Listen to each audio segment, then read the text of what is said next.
It was nearly midnight. The road stretched out ahead, empty and desolate.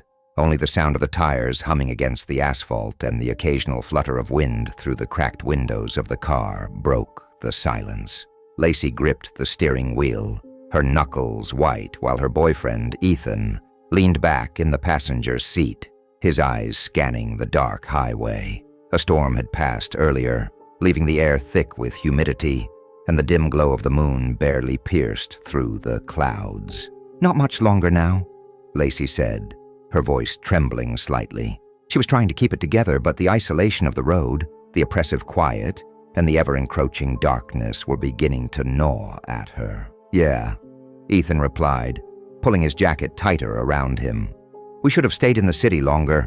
You sure we should be driving out here?" Lacey glanced at him with a half-smile. "You're not scared of a little road trip, are you?" Ethan raised an eyebrow. "I'm not scared. He paused as though trying to put his thoughts into words. "I don't know, Lacey. It's creepy out here. This overpass, it's like something out of a movie."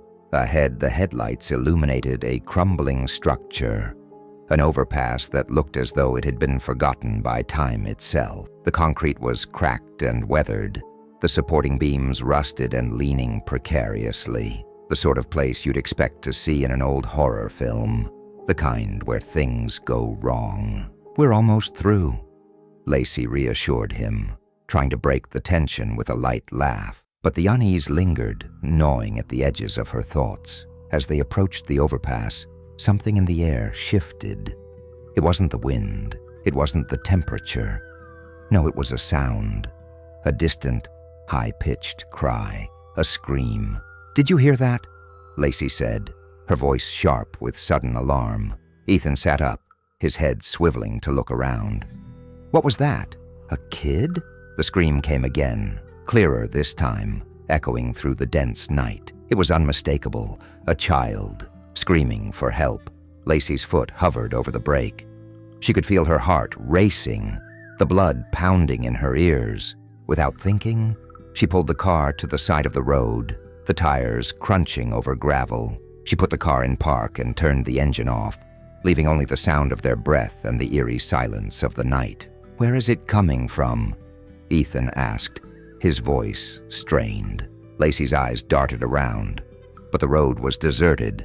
The trees beside the overpass swayed gently in the breeze, but there was no sign of anyone. Just the two of them, alone in the dark. The scream came again, louder this time. The child's voice, desperate and full of terror. "Help me, please!" Lacey gripped the flashlight from the glove compartment and turned on the headlights, casting a harsh beam beneath the overpass. But the light only revealed cracked pavement and empty shadows. There was no child, no one. "What the hell?" Lacey whispered. Ethan swallowed hard. "This isn't right. We should get out of here." But as he spoke, the scream came again, and this time it sounded closer. It wasn't just a cry, it was a plea. It felt as though it was coming from beneath them, from under the very road itself. Lacey looked at Ethan, her eyes wide. "We have to check it out." Ethan hesitated, his eyes flickering with doubt. "Are you crazy? What if it's something else?" But the scream rang out again, urgent and filled with pain. Lacey's heart twisted in her chest. A child, alone, crying out for help. "Come on," she urged, opening her door and stepping out into the cool air. Ethan reluctantly followed, muttering under his breath. They approached the overpass cautiously, the beam of the flashlight cutting through the shadows beneath the structure. The sound of the child's scream seemed to come from all around them, echoing against the concrete. It was unbearable, like it was inside their heads, reverberating with the pulse of their own hearts. The temperature dropped suddenly, sending a chill through Lacey's body. She shivered, wrapping her arms around herself. "Do you feel that? It's freezing." Ethan nodded, his breath coming out in a mist. "This doesn't feel right. We should go back to the car." But Lacey's eyes were fixed on something half hidden beneath the overpass, a faint glint of metal. As she stepped closer, the screams intensified, nearly drowning out all other sound. Her heart raced as she shone the flashlight on the object. It was a weathered memorial plaque, covered in dirt and grime. She bent down to wipe it clean, and her breath caught in her throat. The plaque read, "In loving memory of Sarah Mitchell, born May 1st, 1972, died June 13th, 1985. May you find peace." Lacey's mind raced. A child, a death, and the date. It was decades ago. But the screams, the cries for help. Everything felt too real. She stood up slowly, turning to Ethan, her pulse quickening. "Did you see this?" she asked, her voice trembling. Ethan stepped forward, squinting at the plaque. "A memorial? A kid? Died here?" Lacey nodded, her eyes wide. "This doesn't make sense. The screams, the cold. It's like she's still here." Ethan's face turned pale. "Lacey, I think we need to leave. Now." But as he spoke, the temperature dropped even further. Lacey could see her breath, sharp and visible in the freezing air. And then, from beneath the overpass, the screaming stopped. Silence. The absence of sound was worse than the cries. It was as though the world itself had frozen in place. Lacey could feel the weight of something unseen, something pressing in on them. She turned her head slowly, her eyes scanning the shadows beneath the overpass. But there was nothing there, nothing but the dark, crumbling concrete. Then came the voice. It wasn't a scream this time. It was soft whispers. The voice of a child, barely audible, floating through the air. "Help me, please, I'm so cold." Lacey felt a shiver run down her spine, the hairs on the back of her neck standing on end. She knew it wasn't just the wind. She knew it wasn't just her imagination. There was something here, something waiting. Before Ethan could speak, Lacey took a step closer to the base of the overpass. She didn't know why. Maybe it was curiosity, or maybe she felt that if she didn't do something, the voice would haunt her forever. But as she stepped closer to the memorial, the whispers grew louder, more insistent. "Please, help me." Ethan reached out, grabbing her arm. "Lacey, no. You don't know what you're dealing with." Lacey yanked her arm free. "I have to know. I have to." She took one more step forward. Suddenly the temperature plummeted. The cold was so intense that it felt like her very bones were freezing. She gasped, clutching her chest as the air seemed to twist around her, pressing in like invisible hands. She couldn't breathe. The screams, the child's cries, were deafening now, filling her ears with an overwhelming intensity. And then, in the blink of an eye, the darkness surged forward, consuming everything. Ethan's shout was cut off as the world around them seemed to collapse in on itself. In the distance, beneath the crumbling overpass, something stirred, and the whispers of the child's voice echoed in the night. "You listened. Now it's your turn to stay."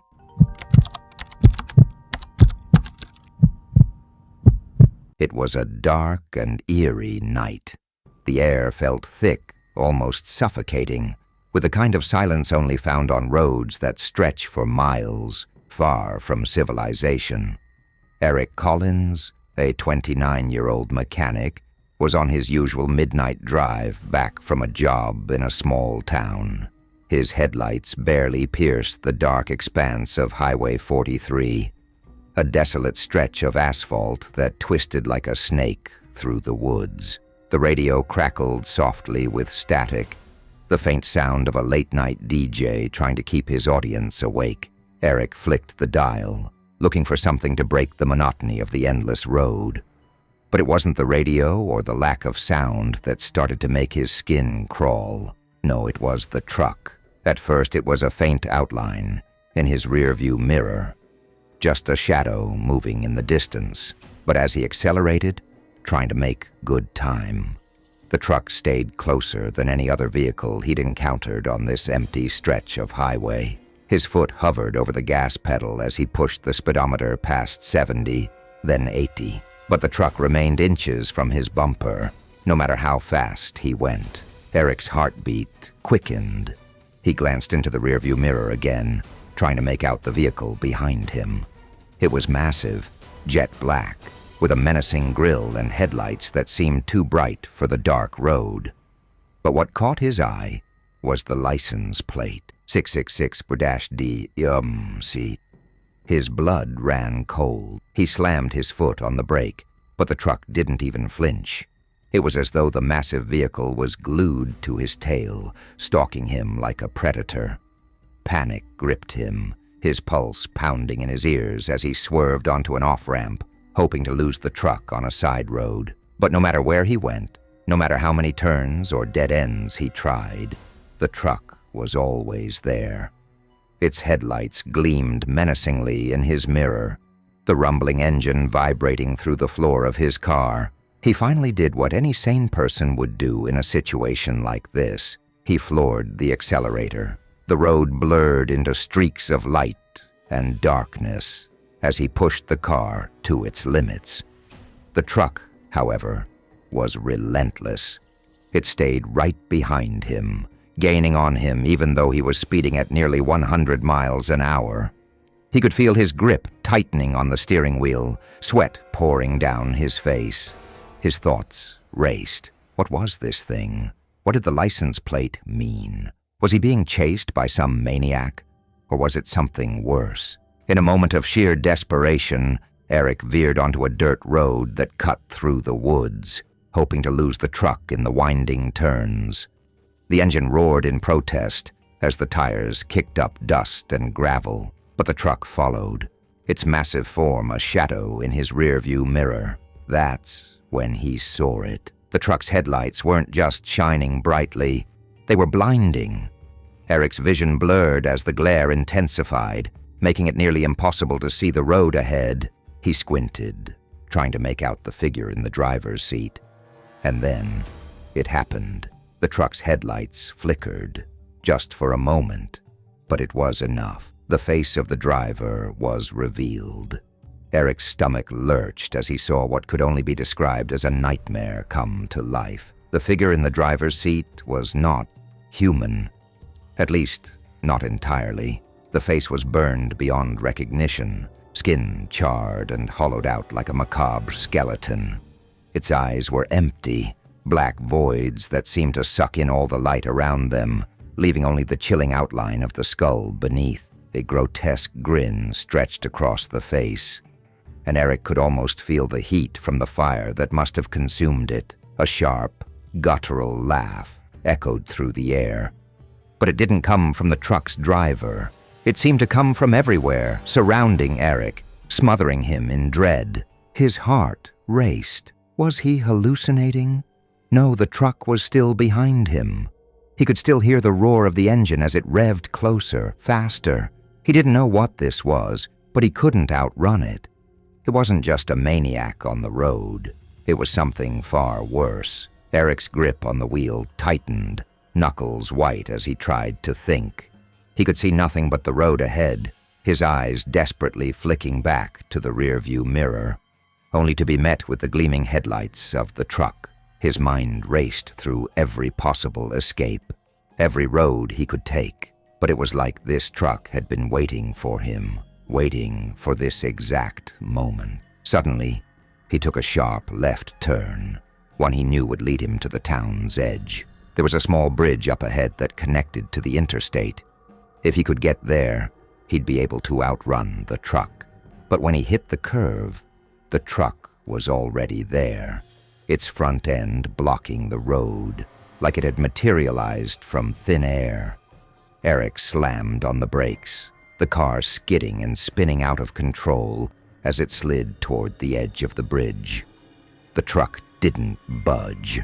It was like a stone wall that refused to be moved. As his car skidded to a stop, Eric's hands trembled on the wheel. His eyes darted to the rearview mirror once more, but this time there was no truck. The road behind him was empty, silent. Confused and breathing heavily, Eric slowly opened the car door and stepped out onto the gravel. His eyes scanned the area, searching for the truck, but there was nothing. Then he heard a voice, low, grating. "You can't escape." He whipped around to face the bridge. The figure was there, standing in the shadows just beyond the steel railing. Its face, burned and hollow, stared at him with those dark, empty eyes. The figure tilted its head, The twisted grin still stretched across its disfigured face. "You're mine now," the figure whispered, its voice echoing through the air like a death knell. Eric's heart thundered in his chest. The world around him seemed to spin, the night air thick with terror. He didn't know if he was hallucinating, if this was some sick joke, or if something far worse had come to claim him. But he knew one thing for certain. This truck, this monster, it wasn't just on the road. It was coming for him, and there was no way to outrun it. The figure stepped forward, slowly, its burned skin cracking as it moved.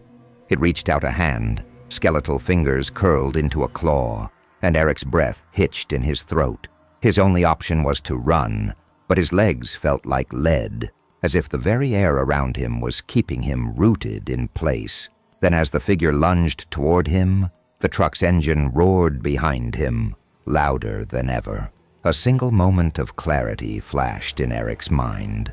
The truck was more than just a vehicle. It was a force that never stopped, and neither would he.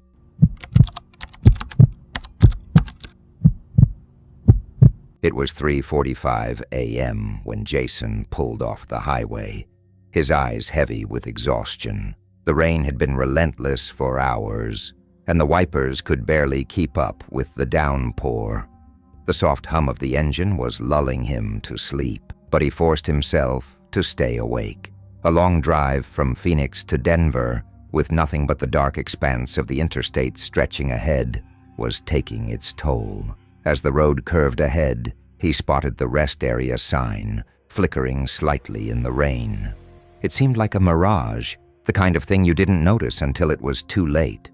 But this time, he welcomed the sight. He needed a break. He hadn't planned on stopping, but his mind was too tired and his body too stiff. The last thing he wanted was to doze off at the wheel. Jason pulled into the dimly lit parking lot.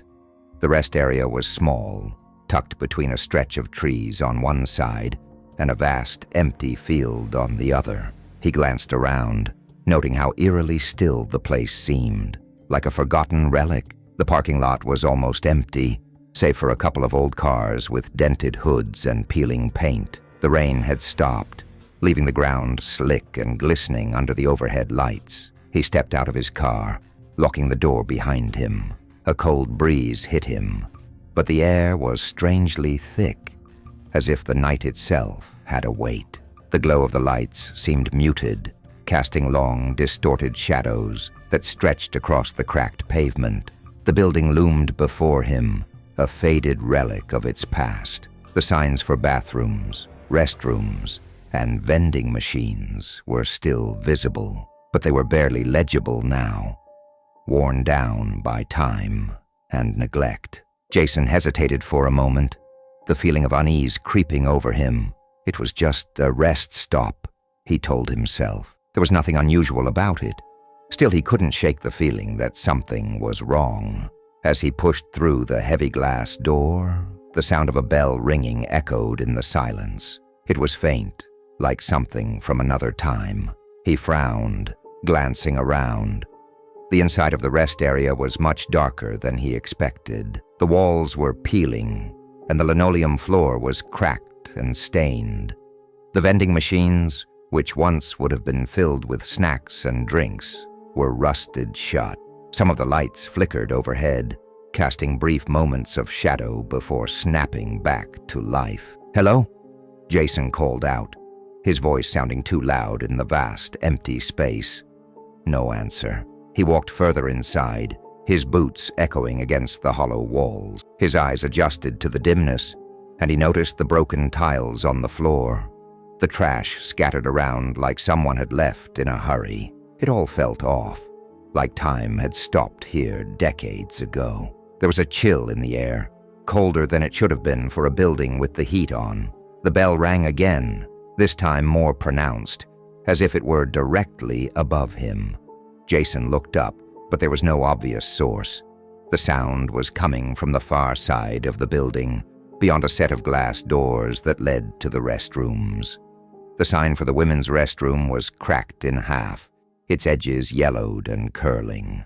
Unable to ignore the pull of curiosity, Jason made his way toward the door. His footsteps seemed louder now, more pronounced against the stillness. He reached for the handle, but it opened on its own. His heart skipped a beat as the door creaked wide, revealing a hallway that stretched far beyond his sight. The bell rang again, much louder now, and Jason took an uneasy step forward. He wasn't sure why he was still going. Maybe it was the exhaustion, or maybe something deeper, something primal, was urging him to find out what lay beyond that door. As he entered the hallway, a faint smell hit him, mildew, and something metallic, like old blood. The walls were covered in a yellowish film, and in some places, black mold was creeping up from the floor. The dim overhead lights buzzed incessantly, and the hallway stretched on, seemingly forever. Jason reached the end of the hall, where an old bulletin board hung crooked on the wall. Faded newspaper clippings were pinned to it, yellowed with age. He scanned them with growing unease, his eyes pausing at a headline that read, "Tragedy strikes, local rest stop. 5 killed in a freak accident." He leaned in closer, squinting at the small print. The story was dated 40 years ago. It detailed a horrifying crash involving a bus full of passengers who had stopped at the rest area to take a break. The bus driver had lost control, slamming into the side of the building. 5 people had died, and several others were critically injured. The rest area had been closed down immediately after the incident. Jason's heart pounded in his chest as he scanned the rest of the clippings. They were all about the same incident, over and over again. Pictures of the wreckage, photographs of the victims, and a strange sense of finality in the article. The rest stop had been shut down, abandoned by authorities after the accident, but something wasn't right. He had seen the cars in the parking lot, the lights still on. Why was this place still operational, even after all these years? And why did it feel like he was being watched? The bell rang again, sharp and clear. Jason's pulse quickened. Something was coming closer. He turned to leave, but when he glanced back down the hallway, something in the shadows caught his eye. A figure, a silhouette, standing at the far end, barely visible but unmistakable. A shape, tall and thin, cloaked in darkness, watching him. Jason froze, his breath catching in his throat. The figure didn't move, but it felt like it was drawing closer with every passing second. The air seemed to thicken around him, and the temperature dropped. He felt a chill crawl down his spine. "Hello?" he called out again, his voice wavering. But the figure didn't respond. Instead, it just stood there, waiting. His instincts screamed at him to run, but his legs felt like lead. The bell rang again, and the figure took a step forward, its outline becoming clearer in the dim light. Jason could now see the pale, ghostly face, a hollow expression, empty eyes staring straight through him. His heart raced, and his pulse hammered in his temples. With a surge of panic, Jason spun around and bolted down the hallway. He didn't know where he was going, but he had to get out. He pushed through the glass door to the restrooms, only to find the corridor stretching out in front of him, just as empty as before. His breath came in ragged gasps as he ran back toward the main entrance. But as he reached the door, he stopped. The door wouldn't open. He tried again, his hand shaking violently as he twisted the handle. Nothing. It was stuck, as if the building itself was holding him in. He turned, eyes darting around the dim room. The bell rang again, this time directly behind him. He spun around, but the figure was gone. The air felt thick and suffocating, like the walls were closing in on him. Panic surged in his chest, and the building seemed to grow colder by the second. His breath misted in front of him as he turned to leave, desperate to escape. But before he could move, a voice, cold and distant, whispered from the shadows, "You can never leave." Jason froze, his blood running cold. The bell rang one last time, louder than ever, and the lights flickered out, plunging the rest stop into total darkness. The next morning, a lone car was found abandoned in the parking lot, its doors wide open. No one ever saw Jason again.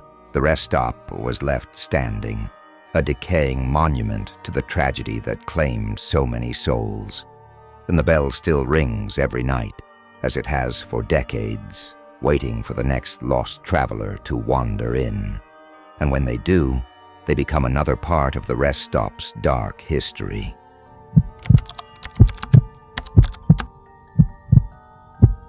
The hum of the tires on the wet pavement was the only sound breaking the silence in the car. Kyle gripped the wheel tighter, his knuckles white, as the thick fog rolled in like a wall, swallowing the highway ahead. It was nearly midnight, and the storm had come out of nowhere. Dark clouds swirling in the sky, heavy rain pouring in sheets, and the temperature dropping rapidly. His headlights barely pierced the dense mist. He cursed under his breath. The detour had been the worst idea. He'd been on this road countless times, but tonight felt different, unnerving almost. He'd thought the fog would clear by now, but it seemed to get thicker the longer he drove, pulling him deeper into isolation. His phone had died a few minutes ago. The GPS had been glitching for the past half hour, the screen freezing and flickering. He wasn't even sure if he was still on the right road. It was supposed to be a short trip, a quick drive home after visiting his brother. But now, in the middle of nowhere, Kyle had no idea where he was. The silence in the car was unsettling, interrupted only by the occasional crack of thunder in the distance. He reached for his phone again, hoping it would magically turn back on. But the black screen taunted him. Then in the distance, he saw it. Headlights. At first, he thought it was another car. But as he focused, something felt off. The lights were too bright, too sharp. They were too high up, as though coming from an old vehicle. Kyle's stomach dropped. He had to be seeing things. The headlights appeared to be floating in the fog, moving slowly but steadily in his direction. He squinted, trying to make out any detail, but the fog obscured everything beyond the lights. His heart began to race, but curiosity got the better of him. He needed to know what was going on, and with no other cars in sight, this was his only lead. He pressed the gas pedal harder, the engine growling as he tried to catch up to the lights. The fog seemed to part slightly as he accelerated, but the headlights didn't seem to get any closer. Kyle's mind raced. Could it be someone in trouble? Maybe another driver lost in the fog like him? Or worse, what if it was something else entirely? His thoughts were interrupted by the sudden jolt of his car, as if he'd hit a bump. But there was nothing on the road. He checked the rearview mirror, but the fog was so thick he couldn't see anything behind him. The headlights blinked out. Kyle froze. His hands tightened around the wheel. Was he imagining things? A chill crept up his spine as his car slowed to a crawl, the mist curling around him like fingers. He looked around desperately, trying to make out any sign of movement or a break in the fog, but it was all the same. Endless gray. His heartbeat was erratic now. His eyes darted between the road and the empty stretch of highway. Should he turn back? Try to find his way home? But the fog was so disorienting, it felt impossible to know where to go. And then, the headlights were back. This time, they were closer, much closer. Kyle's breath caught in his throat. He slammed on the brakes, his car screeching to a halt as the bright, otherworldly lights seemed to drift toward him, moving silently through the fog. He stared, transfixed, wondering if he was dreaming. This wasn't normal. There was no car, no sound, just the blinding light cutting through the mist. His hands trembled as he reached for the wheel again, ready to take off if necessary. But the lights didn't stop. They kept coming, growing larger, like they were beckoning him forward. Against his better judgment, Kyle eased off the brake and pressed the accelerator. His pulse hammered in his ears as he followed the lights deeper into the fog. Every turn seemed to lead him farther into the unknown. The once familiar road now completely unrecognizable. The only thing he could focus on were the lights ahead. And then the car appeared. It wasn't the gleaming modern vehicle he expected. It was old. Really old. The shape of the car slowly emerged from the mist. The headlights illuminated the twisted wreck of what looked like a 1970s muscle car. Completely destroyed, flames licking at the edges of the wreckage, the metal blackened and scorched. The fire wasn't bright enough to cast any shadows, but it flickered unnaturally, as though it were a phantom flame. Kyle's blood ran cold. The car, no, the wreck, was impossible. The windows were shattered, the doors crumpled, and there was no sign of life. It was as though the car had crashed years ago, yet the fire still burned. He slammed his foot on the brake, the car skidding to a stop just feet from the burning wreck. The heat from the flames seeped into the air, but it didn't feel real. Everything felt wrong. Kyle's mouth went dry. Was it a ghost car? Some kind of illusion? A trick of the fog? He stared at the burning remains, trying to understand what he was seeing. There were no other cars around, no signs of anyone nearby, just him, the wreck, and the suffocating fog. The sound of his engine humming was the only noise, but then a soft creak. Kyle's eyes snapped to the driver's seat of the wrecked car. There was a figure, a shadow, moving inside the car. A figure hunched over, its face obscured by the smoke and darkness. But it wasn't just anyone. It looked like a man, maybe someone who had been in the crash, but there was something wrong with him. The figure didn't move like a person. It jerked and twitched in unnatural ways, as if it was trying to reach out to him. Kyle's heart skipped a beat. He wanted to run, to drive away, but his body refused to obey. The figure raised its head, and for the first time, Kyle saw the eyes, glowing faintly, yellow as if they were burning with fire, staring straight at him. "Get out," the figure whispered. Kyle's stomach twisted, his mind screaming at him to leave, to go anywhere but here. But his feet felt glued to the floor. He didn't know what it was, but something in the air felt suffocating, as if the fog had become alive and was closing in around him. The lights from the car flickered again. Suddenly the fog swirled violently, as though a gust of wind had swept through. And when Kyle looked back, the wreck was gone. The fog had completely swallowed it, as if the car and its burning flames had never existed at all. All that remained was an empty stretch of road. His hands shook uncontrollably as he slammed the car into reverse, the tires screeching as he backed up. The fog parted slightly, revealing the road ahead, barely enough for him to make out a shape. He didn't care. He wasn't going to wait to find out what else was out there. He drove, fast and reckless, the car skidding in the slick conditions as he tried to navigate his way back. The fog seemed endless, stretching in every direction. There was no GPS signal, no phone service, only the haunting quiet and the feeling that something was watching him.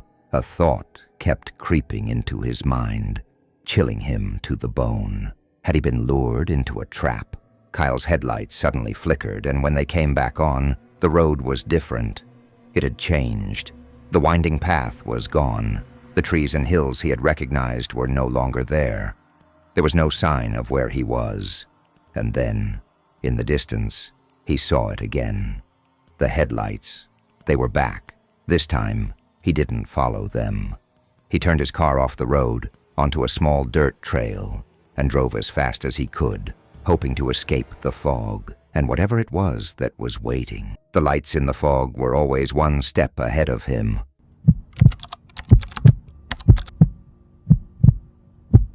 The rain tapped lightly against the windshield, a rhythmic patter that barely reached above the roar of the engine.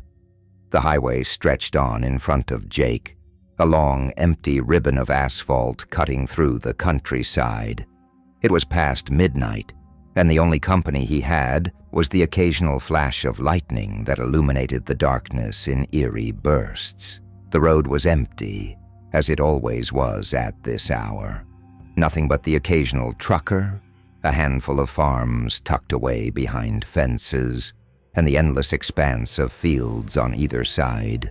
Jake had been driving for hours, headed back to his apartment in the city after a visit to his parents in the small town he'd grown up in. He was tired, his eyelids heavy from the monotony of the road. A coffee cup sat beside him, half empty and growing cold, but it hadn't done much to shake off the exhaustion.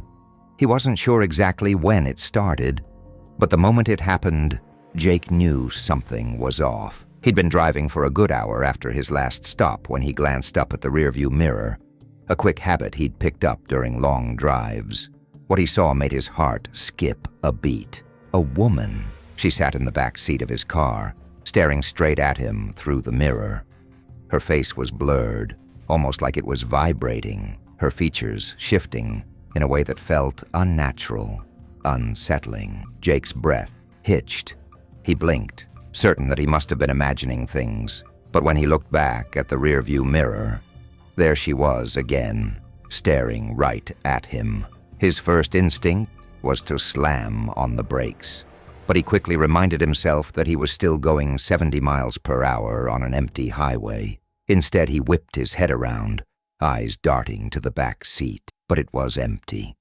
Nothing, just his jacket hanging off the passenger's seat, and the shadows from the road stretching into the void behind him. A cold sweat broke out along his spine.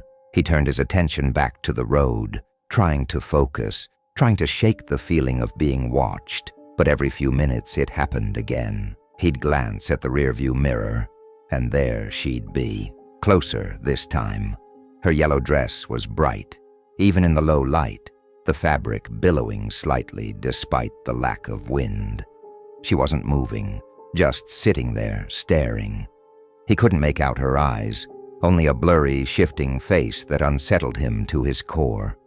It was as if her image was warping, vibrating in a way that didn't feel right, like she wasn't really there at all. The third time it happened, Jake's heart pounded in his chest, his knuckles white against the steering wheel. He swerved slightly, nearly driving off the road, before forcing himself to look back in the rearview mirror. The woman was closer now, so close that he could almost see the details of her face. Her skin was pale, almost translucent, and her lips were parted as if she was about to speak. In a voice that was barely a whisper, but somehow loud enough to send a shiver down his spine, she said, "Will you come with me?"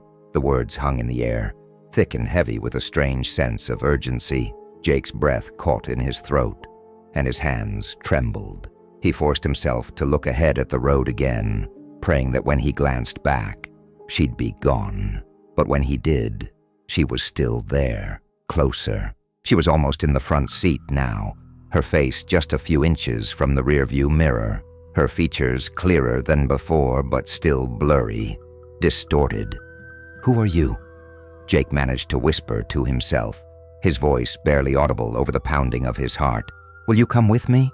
she repeated, her lips moving slowly, her voice softer now, like a plea. Jake's mind raced, trying to process what was happening. His rational mind told him it was just a trick of exhaustion. Maybe his eyes were playing tricks on him. Maybe he was hallucinating. But everything about the encounter felt too real to ignore. Every time he looked in the rearview mirror, she was closer, her face clearer. Now he could see that her dress was torn at the edges, and there was a smudge of something dark on her cheek, like dried blood. Her eyes were barely visible through the blur, but he could swear they were watching him in a way that sent cold terror through his veins. "What do you want from me?"